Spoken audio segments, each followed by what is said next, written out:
Lake Superior is the largest freshwater lake on Earth by surface area, cold enough to slow decomposition and large enough to generate its own weather. For centuries, sailors, fur traders, and surveyors crossing its open water have reported something they struggled to explain. Islands that seem to hover above the horizon, drift from their charted position, or vanish entirely before reappearing somewhere else. Ship captains logged these sightings in their journals for generations, often with a note of embarrassment, unsure whether to record what they had seen as fact or simply chalk it up to a long day on open water. Most modern accounts are dismissed quickly, chalked up to fog or fatigue. But the Ojibwe, who have lived along Lake Superior's shores for longer than any written record of the lake exists, were describing this phenomenon long before European surveyors ever set a compass on its waters. According to Ojibwe tradition, one island in particular was never meant to stay in a fixed place. It was remembered as a floating island rich with copper that moved across the water at will, appearing to travelers who were meant to find it and disappearing from those who weren't. Then, in the autumn of 1846, a mining survey party working the lake's southern shore filed a report describing an island that did not appear on any existing chart of the region. We'll return to what they claimed to find on it, because their account would eventually be compared to a story the Ojibwe had already been telling for generations about a place that was never supposed to be found twice. To understand why the 1846 report still generates debate today, we need to go back further, long before survey crews mapped the lake's shoreline, long before copper prospectors arrived by the thousands to the oldest layer of Ojibwe tradition connected to Lake Superior's waters. Among the Ojibwe, Lake Superior, known as Gichigami, was never treated as an ordinary body of water. It was understood to be the domain of powerful beings, chief among them Mishipeshu, the underwater panther, a guardian spirit remembered as part cat, part serpent, with copper-colored scales and horns. Mishipeshu was said to protect the lake's deepest waters and, according to many oral accounts, guarded the native copper that lay along certain shores and islands, copper the Ojibwe and their ancestors had mined and worked for thousands of years before European contact. According to tradition, one island connected to Mishipeshu's domain was different from the rest. It was remembered as a floating island, thick with exposed copper, that could not be reached by ordinary means. Some accounts describe it drifting silently across open water. Others describe it rising from beneath the surface, only under certain conditions, then sinking again, before it could be properly explored. Some versions of the story describe the island revealing itself briefly to the pure of heart, or to those in genuine need, only to withdraw the moment it sensed greed in the people approaching it. Nearly every version of the story agrees on one detail. Those who approached the island with greed in their hearts, intending to strip its copper for wealth rather than need, would find it gone by the time they arrived, or would be met with storms, fog, or misfortune severe enough to turn them back. For generations, this understanding stayed almost entirely within Ojibwe communities, carried through oral tradition and passed down alongside practical knowledge of the lake's currents, ice patterns, and copper deposits. Elders taught it not as entertainment but as part of a broader understanding of how the lake itself should be approached with caution, respect, and an awareness that not everything on its surface behaved the way solid land was supposed to. It had no connection to survey crews, mining companies, or newspapers. Then, in 1846, a small expedition working for a copper prospecting company encountered something on the water that, without any apparent knowledge of Ojibwe tradition, echoed a story that had already existed for generations. Today, we're examining that 1846 report, the Ojibwe traditions that came long before it, and the question that still surrounds Lake Superior's most persistent legend: was the moving island simply a trick of fog and open water, or does the largest lake in North America still hold something that has never stayed still long enough to be fully explained? By 1846, Lake Superior's southern shore was in the early years of a copper rush that would eventually draw thousands of prospectors north. Word had spread that the region held some of the richest native copper deposits ever documented in North America, copper pure enough in places to be worked without smelting. Small survey parties, funded by mining companies, eager to stake claims before their competitors, spread out along the shoreline and among the scattered islands, mapping outcrops and testing rock for signs of ore. One of those parties was led by a surveyor named Thomas Whitfield, working under contract for a mineral company operating out of the Keweenaw region. Whitfield had spent the previous 2 seasons surveying inland ridges for the same company, work that had produced steady but unremarkable results, a handful of modest claims, and nothing that generated much excitement back at the company office. In late September 1846, Whitfield's crew filed a report describing something none of the company's existing charts accounted for: a low, heavily wooded island, roughly 2 miles offshore, its exposed rock face streaked with visible copper. Whitfield noted the discovery with obvious excitement, describing plans to return within the week with proper survey equipment to stake a formal claim. When the crew returned 6 days later, the island was gone. Whitfield's follow-up report, filed in early October, is far more cautious than his first. He described searching the area for nearly 2 full days, in clear weather, using landmarks he had carefully noted on his initial visit. No island matching his description could be found. He noted that 2 members of his crew insisted they could see something resembling the island's tree line far off toward the horizon, only for it to disappear entirely within the hour. Whitfield attributed the confusion to fog and refraction, common enough on the lake, but he also recorded, almost reluctantly, that local Ojibwe guides working with his party showed no surprise at all when told the island had vanished. According to Whitfield's own notes, one guide told him simply that the island had never wanted to be found twice by the same men. Word of the strange report reached the Ontonagon miners' record within weeks. In November 1846, the paper ran a short item describing a floating island of copper, reported by a survey crew, framing it partly as local curiosity and partly as a cautionary tale for prospectors too eager to stake unverified claims. Similar stories, the article noted, had circulated among lake sailors for years, though rarely with a named surveyor and a dated report attached to them. The article didn't include a map, a sketch, or any of Whitfield's original survey notes, and it treated the story with a light, almost amused tone rather than as serious news. Before we continue, if you enjoy documentaries that explore forgotten history through oral tradition, archival records, and unresolved discoveries, consider subscribing. It helps this channel keep researching stories exactly like this one. Whitfield's mining company folded within 2 years, a common fate for undercapitalized copper ventures during that period, and his survey records were absorbed into a larger, poorly organized company archive that was later damaged in a warehouse fire in the 1870s. What survived was a partial set of field notes, including his original September report describing the island's copper-streaked cliff face and his October follow-up describing its disappearance. For over a century, the story existed mostly as a regional curiosity, retold by local historians as an example of prospector folklore rather than a serious geological puzzle. It resurfaced only when researchers cataloging surviving mining company archives in the 1980s found Whitfield's original notes intact, filed exactly where the 1846 report said they would be. That discovery raised a familiar question. If Whitfield's crew really saw what they described, where did the island go?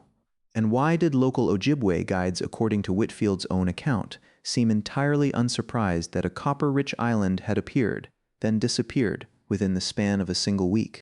As interest in Whitfield's report grew among regional historians, the obvious next step was to search for independent confirmation. If a survey crew had genuinely documented and then lost an island rich enough in exposed copper to justify a formal claim, there should have been follow-up expeditions, competing claims filed by rival companies once word got out, or at least a government land office record acknowledging the report, even if only to dismiss it. Researchers combing through federal mineral land records from the period found no additional claims filed for an island matching Whitfield's description, and no follow-up survey conducted anywhere near the coordinates in his original notes. For some historians, that absence was enough to treat the story as a simple case of an overeager surveyor misjudging fog-shrouded terrain, later dressed up by local retelling into something stranger than it ever actually was. but others noted that the surviving documents themselves were not in question. Whitfield's original field notes, his October follow-up, and the Ontonagon miner's record item were all independently verified by archivists as genuine artifacts of the period. The uncertainty was never whether these records existed. The uncertainty was whether the island Whitfield described had ever existed in a fixed chartable location at all. That distinction matters, given what was already known about Lake Superior's shoreline by 1846. Copper Rush-era surveyors were working quickly, often with limited training in coastal charting, across a lake notorious even then for sudden fog banks and unusual atmospheric conditions.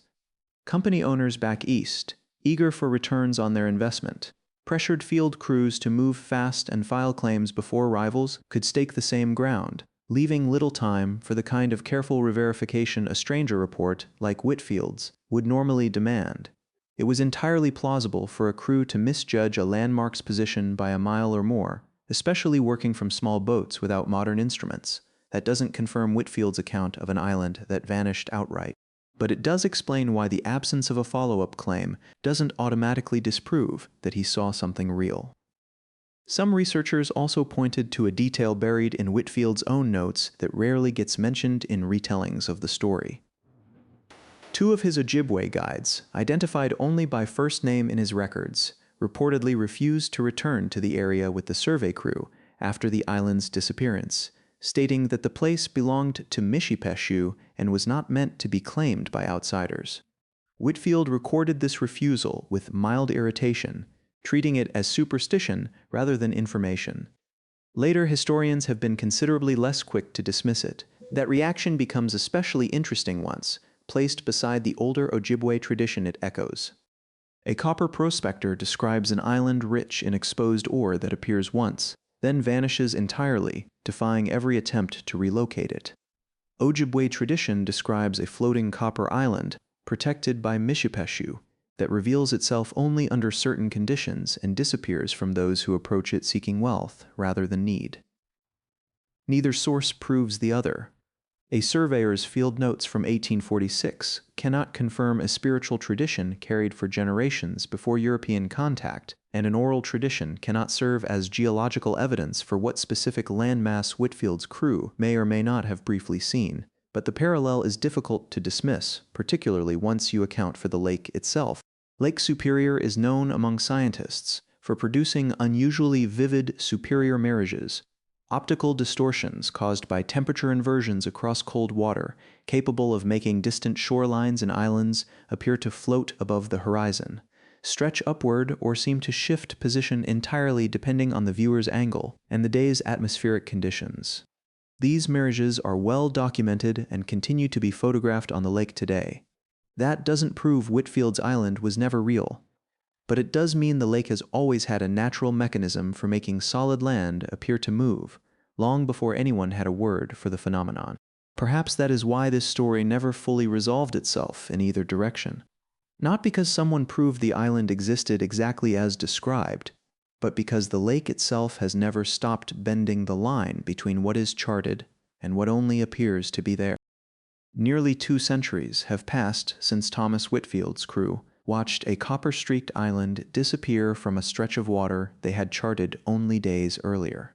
In that time, Lake Superior has been surveyed, mapped by satellite, and crossed by modern shipping routes tracked to within a few feet of accuracy. Every island large enough to appear on a nautical chart has been documented, photographed, and in most cases, thoroughly explored. The vast majority of Lake Superior's islands hold no mystery at all, beyond their natural beauty. But Whitfield's island has never been definitively identified. No landmass matching his precise description in the exact location his notes recorded has ever been formally confirmed to exist. Some historians believe he simply misjudged the position of a known island, later exaggerated by decades of local retelling.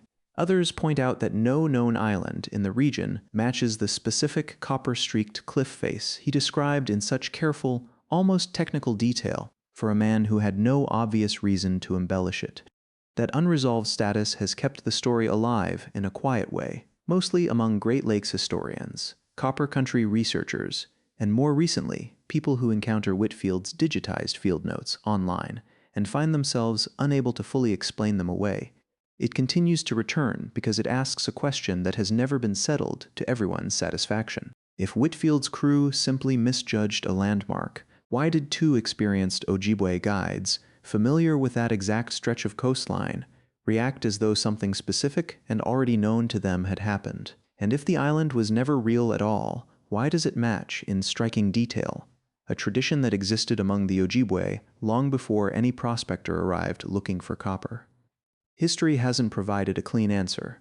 What it has left behind is a small set of fragments, a surveyor's field notes, a brief regional newspaper item, an absence of any follow-up claim, and an Ojibwe tradition describing a floating copper island that had already been part of oral history for generations before Whitfield ever set foot near the Keweenaw shoreline. The lake adds its own layer to the uncertainty. Lake Superior covers more than 31,000 square miles, holds roughly 10% of the world's surface fresh water, and remains cold enough year-round to generate the exact kind of temperature inversions that produce dramatic mirages along its horizon. Even today, sailors and researchers occasionally report distant islands appearing to hover, stretch, or seem to shift position on particularly still mornings, a phenomenon well documented by atmospheric scientists, but still startling to witness firsthand. That doesn't confirm what Whitfield's crew saw in 1846, but it does mean the lake has never fully stopped producing the exact kind of illusion his story depends on, whether or not an illusion is all it ever was. Then there is the Ojibwe perspective, which has never treated Mishipeshu's island primarily as a mystery in need of solving. Ojibwe communities along Lake Superior's shore continue to regard certain waters and islands as culturally and spiritually significant, and elders have long cautioned against treating the lake's resources, copper included, as something to be taken without respect for what the lake is understood to protect. That perspective doesn't confirm Whitfield's report, and it was never offered as an attempt to validate it. It exists on its own terms, older than any survey crew, asking only that the lake be approached with a measure of humility. That distinction matters, because throughout this documentary, we've looked at three very different kinds of evidence: a surveyor's field notes, the historical record surrounding them, and an oral tradition preserved within Ojibwe culture, long before either one existed. Each tells part of the story. None of them, on their own, settles whether Whitfield's island was a real landmass, a trick of light across cold water, or something that resists that distinction entirely. Perhaps someday satellite imaging, better atmospheric modeling, or simply someone crossing the right stretch of water on the right still morning will finally explain what Whitfield's crew watched vanish in 1846, or perhaps the answer was never meant to be pinned down at all.